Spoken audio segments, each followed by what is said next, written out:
Yeah, I mean, there's a word that kind of a controversial word in design these days, empathy.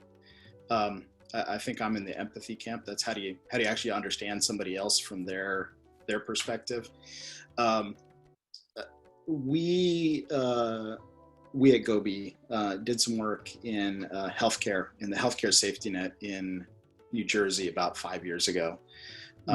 Working with a couple of partners, but the core partner there on the ground is an organization called Complete Care. They're a healthcare organization that spans 3 counties. It's if you're not from there, this might sound a little strange, but it's just outside of Philadelphia, but it's very rural at the same time. Sure.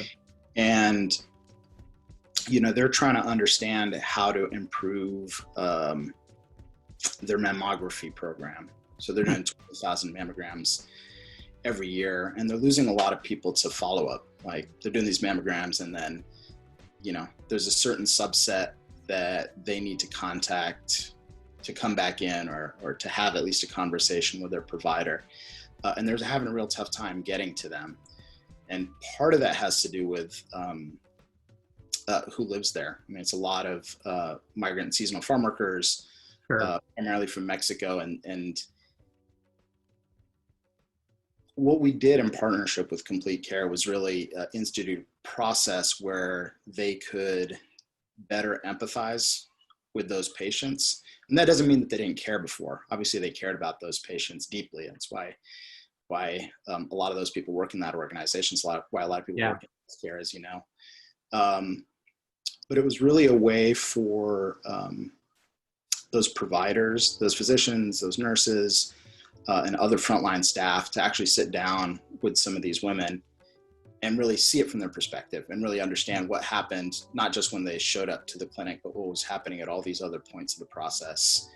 And, yes, understanding their culture, but I would say more than understanding their culture as,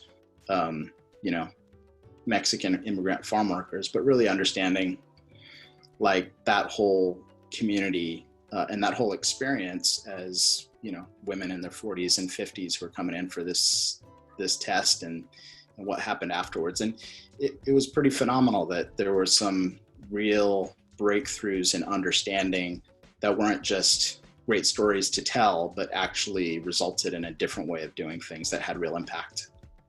Well, and I mean, sort of like the idea of designing for you versus designing with you or at you probably, factors in.